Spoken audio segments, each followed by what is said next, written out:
Bienvenue dans cette nouvelle édition des JO sur Africa 24. Et comme tous les jours, avec un gros plan sur les athlètes du continent, quel a été leur comportement et les résultats. C'est la réponse que nous tenterons de vous apporter avec, bien sûr, des analyses. Avant de vous présenter le plateau de cette émission, permettez-moi de passer en revue avec vous, bien sûr, les principaux thèmes. Tout d'abord, nous ferons un point sur les temps forts qui ont marqué la journée du samedi 13 août. A-t-elle été fructueuse pour nos athlètes? Eh bien, réponse tout à l'heure. Suite de notre dossier sur le Niger, pas le Niger, la Guinée-Conakry et la préparation des athlètes. Les moyens ont-ils été mis à leur disposition? Eh bien, nous allons voir tout ça dans quelques instants. Puis l'agenda, mais aussi le programme de ce mardi 16 août à Rio, à ne pas manquer également. Notre plateau, il y a Bilal Nedman, qui est journaliste de radio, mais aussi il s'intéresse de toutes les affaires du football, mais des autres sports, n'est-ce pas Bilal? Oui. En forme, Bilal? Oui, toujours en forme. Hein. Et un plaisir d'être parmi vous sur ce plateau. Et il y a Lassana Camara, spécialiste du football mauritanien, mais tous les sports aussi internationaux, Lassana. Tous les sports, tout ce qui concerne l'Afrique, ça me concerne. Et ça me fait plaisir d'être avec vous ce soir. Et puis vous êtes à côté d'une grande dame par le talent. C'est une ancienne grande basketteuse de l'équipe de France, franco-camerounaise, Madame Pauline Ekambi. Bonsoir, Madame Pauline Ekambi. Bonsoir, José. Bonsoir à tous. Et la question, elle est très simple. Quel message transmettre aux autorités de nos pays pour améliorer la performance de nos athlètes lors des prochains Jeux? Participer à chaque fois à notre émission. Je vous rappelle bien que vous pourrez aller sur nos réseaux sociaux avec Twitter, mais aussi Facebook. Twitter, le hashtag, c'est Africa24, mais aussi possibilité d'intervenir tout au long de l'émission sur nos réseaux sociaux, je vous l'ai dit, en allant sur JO2016@africa24tv.com. Rio, spécial JO, les temps forts de samedi. Eh bien, nous allons procéder au récapitulatif de cette journée. Le bilan est brossé par Ibrahima Diouma Ba. En athlétisme, la journée du samedi 13 août a été épique pour certains athlètes africains. Le Sud-Africain Luvo Mayonga a battu son record personnel pour décrocher la médaille d'argent en saut en longueur d'un bond à 8 mètres 37. Sur 10 000 mètres hommes, le Kenyan Paul Tanui a remporté la médaille d'argent. Le bronze est revenu à l'Éthiopien Tamirat Tola derrière Mohamed Farah, le Somalien naturalisé britannique qui s'est adjugé l'or comme il y a 4 ans. Sur 800 mètres, l'Algérien Taoufik Mahfouli défiera en finale le recordman du monde kenyan David Rudisha. Sur 400 mètres, le champion du monde sud-africain Wade van Niekerk et le Botswanais Karabo Sibanda se sont qualifiés pour la finale. Sur l'épreuve phare du 100 mètres chez les hommes, le champion d'Afrique ivoirien Ben Youssouf Meïté et le sud-africain Akami Simbin ont réussi à se qualifier en demi-finale. Chez les dames, la finale a été marquée par la désillusion et les larmes de l'ivoirienne Marie-Josée Talou, battue de millième de seconde pour le bronze. Sur 400 mètres, la zambienne Kabange Mopupo, championne d'Afrique, et les deux nigérianes Patience Georges et Margaret Bambose ont franchi le cap des séries. En sport collectif, les exploits sont venus des Nigérians qui se sont qualifiés en demi-finale du tournoi masculin de football devant le Danemark sur un score de 2-0. En basketball masculin, les D Tigers ont surpris les Croates 90-76 dans le groupe B. Pour se qualifier en quart de finale, les basketteurs nigérians devront battre le Brésil ce lundi. En handball, chez les hommes, un match très serré a opposé le Brésil à l'Égypte avec un score à la fin de 27-27. Les Pharaons passeront en quart de finale s'ils battent l'Allemagne ce lundi. Par contre, dans le tournoi masculin de volleyball, l'Égypte a enregistré sa deuxième défaite face à l'Iran, 3-0. Voilà Pauline Ekambi qui était très concentrée sur ses résultats, qui interviendra d'ici quelques secondes pour apporter ses commentaires. Alors, quelques mots pour le son longueur avec Luvo Mayonga, l'Afrique du Sud, qui l'a remporté en saut en longueur. En 10 000 mètres, eh bien, troisième, Tamirat Tola, avec un temps, il est éthiopien, avec un temps de 27 minutes et 6 secondes. Pour la finale du 100 mètres, on vous l'a dit, quatrième, donc Marie-Josée Talou, 10 secondes 94 centièmes. Et puis en 10 000 mètres, le Britannique Mofa, qui est, vous le savez, d'origine mozambicaine, eh bien, dégoûté les Éthiopiens, les Kenyans. Alors, pour le 100 mètres femmes, Marie-Josée Talou m'a complètement, non, elle a terminé quatrième, mais en revanche, eh bien, c'est Muriel Aoubé qui est complètement passée à côté de sa course. Et puis en son longueur, la grosse surprise du jour, ou de ce samedi, avec l'Africain du Sud, je vous l'ai dit, Luvu Manyonga, qui a battu son record personnel et décroché donc la médaille d'argent à 25 ans. Alors, Madame Pauline Kambi, une première réaction sur tous ces résultats d'athlétisme, qu'est-ce que ça vous a inspiré? Déjà, je trouve qu'il y a une belle moisson de médailles cette semaine pour le continent africain, parce qu'ils en sont à 13 aujourd'hui, si avec les autres disciplines, bien sûr. L'athlétisme, ce qui est nouveau, c'est de voir l'Afrique du Sud, en tout cas, jouer les hauts de tableau comme ça. On avait l'habitude pour les Kenyans, les Éthiopiens, surtout sur les distances de 10 000 mètres, enfin longues distances. Donc oui, on voit de réels progrès des athlètes du continent africain dans divers sports autres que ceux dans lesquels on a l'habitude de les voir exceller. Oui, on attend plus de toute façon, surtout sur le continent. Alors Lassana Camara, vous, quelle analyse faites-vous sur les résultats enregistrés ce samedi 13? J'étais agréablement surpris par les Ivoiriennes qui frôlaient le médaille, surtout Talou qui est venu à 10,87 secondes en foulée du titre. Aouré Muriel, elle n'a pas baissé le rythme. Elle aurait pu accélérer. Muriel Aouré, elle a parlé après sa course. Il y a eu son kiné qui avait un problème d'accréditation, donc avec des discussions comme ça, donc elle était déconcentrée au départ. Mais quand on voit la Côte d'Ivoire qu'on ne voyait pas dans l'athlétisme mondial, Ben Youssef Meïté qui est en finale, Aouré qui va repartir aux 200 mètres, Ntaourou qui va repartir aux 200 mètres, je pense que la Côte d'Ivoire peut avoir le titre suprême cette année. On voit le Maghreb cette année aussi qui est au diapason, comme l'Algérien Matoulfli qui est en finale aussi. Avant, quand on parlait de l'athlétisme en Afrique, on parlait de l'Afrique australe, le Kenya, l'Éthiopie et tout ça. Maintenant, c'est toute l'Afrique qui est au diapason. Et sur tous les sports, cette Afrique-là, cette année, cette année, sincèrement, nos athlètes nous rendent fiers d'être africains. Et ça fait du bien. Il faut laisser un peu pour Bilal quand même. Parce que... José, pour ces athlètes africains, et je suis d'accord avec Pauline, même Lassana, c'est du fait qu'aujourd'hui, on a connu une très bonne semaine avec toutes ces médailles et ces récompenses données pour ces athlètes africains. Mais il y aura ça sera que de bon augure pour les années à venir. Moi, je pense que les équipes africaines pourront briguer des médailles d'or et voire des médailles d'argent et même à la longue rester un maximum de temps sur ces podiums dans ces événements. Vous êtes vraiment optimistes, vous trois. C'est bizarre parce que y a certaines personnes sur le plateau qui se demandaient où sont passées les médailles, surtout les Africains du Sud, qui sont généralement bons en natation et qui n'ont eu peu de médailles. Alors, on va y revenir. Nous allons voir quelques tableaux. Et là aussi, je vais faire appel à vos commentaires.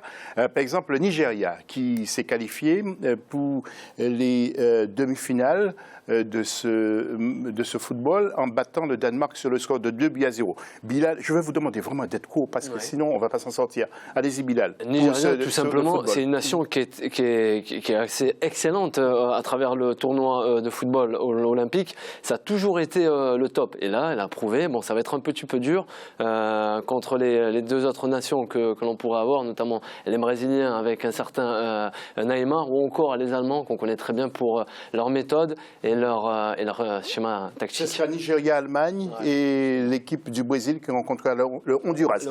On va céder la parole à Lassana. J'allais dire Camara, Lassana Camara. Moi, ce qui me rend le plus fier, c'est Michael Obi, le capitaine du Nigeria, qui a donné 30 000 € avant ce tournoi pour aider les athlètes nigériens, qui sur le terrain est magistral. Hier, en quart de finale, c'est lui qui a marqué... Samedi 13, c'est lui qui a marqué le premier but. Il a donné une merveilleuse passe, une passe lumineuse pour le deuxième but nigérien. Il porte à bout de bras son équipe, il porte à bout de bras la nation nigérienne. L'Afrique a besoin des athlètes comme ça, en dehors du terrain, que sur le terrain, ils sont exemplaires. Okay. C'est très bien. En basket maintenant, vous savez que c'est l'affaire de Pauline Ekambi. Je ne vais pas vous interroger, je vais laisser Pauline. Alors, Pauline, le Nigeria... Champion olympique, vice-champion olympique. Le Cameroun aussi était champion olympique à Sydney. Et je vous trouve indiscipliné. Non, mais je peux parler foot. Une réaction sur le Nigeria, Pauline, qui bat la Croatie à la surprise générale 90-76. Oui, c'est une très belle surprise, c'est vrai. On n'avait pas vu une équipe africaine à ce niveau-là de la compétition depuis fort longtemps. Parce que pour moi, de mémoire, les derniers, c'était l'Angola. Voilà, et puis le Nigeria, c'est une belle et grande surprise pour le continent. Et j'espère qu'elles battront... Oui, le prochain adversaire. La Sana, allez-y. Vraiment, j'insiste, soyez court. Hein. En fait, la déception africaine des Jeux Olympiques en général, c'est le basketball. Pourtant, une équipe comme Nigeria, une équipe comme le Sénégal, une équipe comme l'Angola, c'est des tops en basket africain. Ces équipes-là, quand ils ont leurs joueurs en NBA et tout ça, ces équipes-là, quand ils ont le moyen, ils peuvent rivaliser avec les États-Unis. Je suis tout à fait d'accord avec vous, mais nous n'allons pas ouvrir le débat, mais c'est un problème de collectif. Et là, Pauline est bien placée pour nous dire que s'ils se sont entraînés seulement un mois avant les échéances, là, c'est trop peu. Alors, en handball, nous allons voir aussi le tableau avec un groupe A, Argentine qui a battu la Tunisie sur le score de 23-21. Vous voyez le classement, la Tunisie qui termine à la dernière place. Et puis en groupe B, l'Égypte qui a fait match nul avec le Brésil sur le score de 27-27. Et puis nous allons enchaîner avec le volleyball, où après l'avoir remporté face à Cuba, les Égyptiens ont concédé une deuxième défaite face à l'Iran sur le score de 3-7-0. Mine de rien, hein, Bilal, les Iraniens, ça va quand même, hein, dans certains sports. Hein. Les Iraniens sont beaucoup plus d'attaque, surtout dans les sports. Moi, je dirais, que ça soit au volley, ça a été toujours une nation qui a été quand même présente, même si ça ne va pas décrocher des médailles. Mais en sport de combat, par exemple, on peut voir les Iraniens qui sont assez costauds. Et vous avez raison, parce que beaucoup de pratiquants de taekwondo vont s'entraîner justement du côté de l'Iran. Vous aimez le taekwondo, Pauline, ou pas? Tous les sports. Taekwondo, oui. Tout à fait. C'est un sport violent. En boxe, dans la catégorie des moins de 60 kilos, le Marocain Mohamed Rabli est assuré de ramener au moins une médaille de bronze, mon cher Alassana. Mohamed Rabli qui est au diapason aussi cette année, comme tous les Maghrébins cette année aux Jeux Olympiques de Rio. Au moins, le Maroc aura le titre de bronze cette année. Donc pour le Maroc, ça serait la consécration d'une nouvelle foulée qui est en train de s'ouvrir pour le sport marocain. Alors, messieurs, madame, quelques images maintenant, malgré les assauts des Éthiopiens et des Kenyans, justement sur le 10 000 mètres. Eh bien, rien à faire. Mo Farah a conservé son titre olympique grâce à un temps de 27 minutes, 5 secondes et 64 centièmes. Le Britannique d'origine somalienne, je dis bien somalienne, mais pas mozambicaine, c'est bien ça, Alassana, il est somalien, peut ainsi continuer à rêver de nouveau 5 000 et 10 000 mètres. Alors, c'est une bonne chose, bien sûr. Hein. C'est une bonne chose, mais malheureusement pour l'Afrique, nous avons perdu ces talents. Comme hier à Cham avec la Belgique qui a remporté le titre suprême. Ça pourrait devenir au Sénégal pour l'or, mais elle n'est pas sénégalaise, elle est belge. C'est une fierté quand même pour le continent africain de voir que leurs athlètes s'exportent bien. Ouais, ça doit être aussi, oui, mais c'est une fierté parce que ils sont partout. En fait, on peut dire ils sont dans les équipes de basket, ils sont et moi, pour moi, je vois ça plutôt positivement. Je me dis, mais l'Afrique se répand.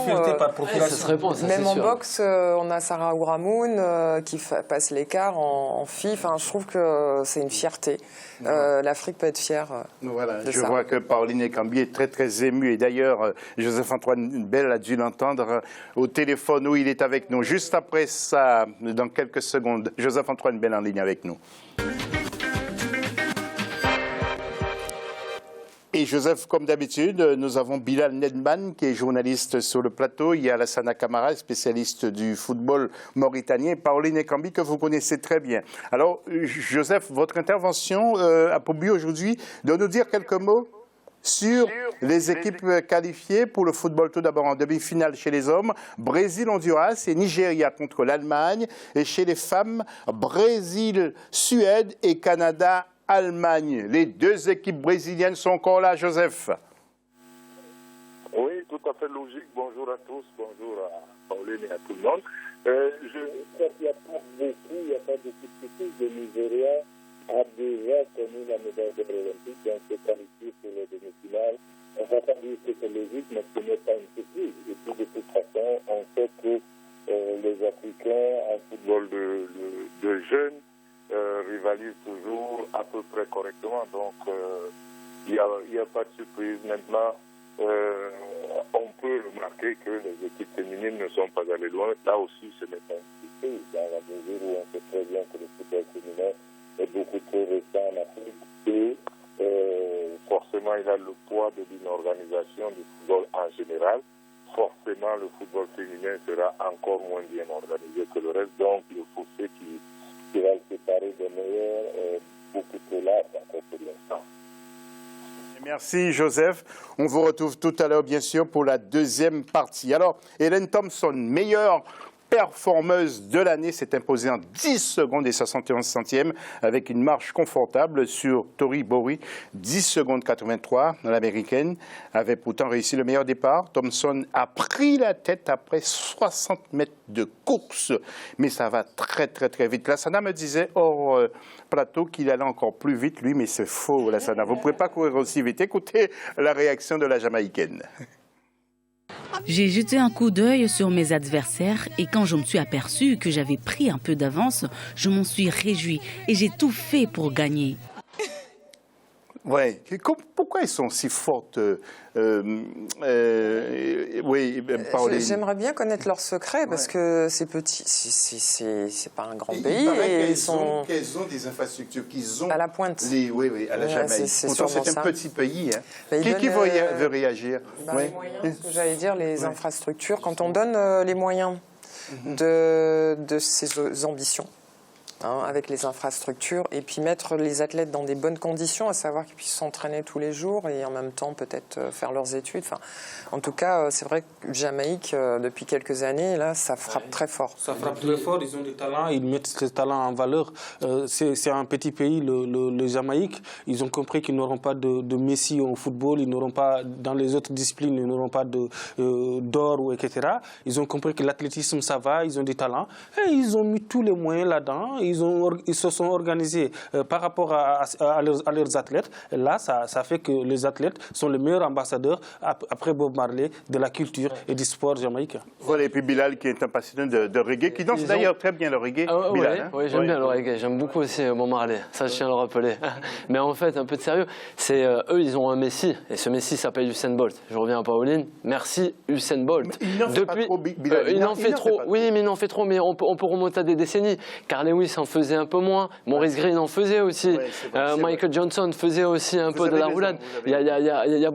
En fait, c'est comme ça. C'est le moment où l'homme, le vrai sportif mondial, va être filmé aux yeux de la planète entière. Alors, il y a un peu de bombé, excusez-moi du terme, bombé du torse, quoi, essayer de se faire. Il le faisait souvent, il montrait ses torses lorsqu'il était. Il faisait aussi des grimaces. Mais aujourd'hui, on peut dire merci, Pauline, à Usain Bolt, parce que c'est grâce à lui que les sponsors sont arrivés en Jamaïque et ont permis quand même à avoir un procédé que l'on dit de travailler sur des bases simples. Et après, c'est vrai qu'ils ont leur petit secret, José. Okay. Et je ne crois pas qu'ils pourront nous le dire. Merci. Je vois que vous êtes vraiment bien informé sur ce plateau d'aujourd'hui, vraiment bravo. Nous parlerons tout à l'heure du dossier concernant la Guinée-Conakry. Dans la deuxième partie et dans la troisième, nous parlerons du programme de mardi. À tout à l'heure.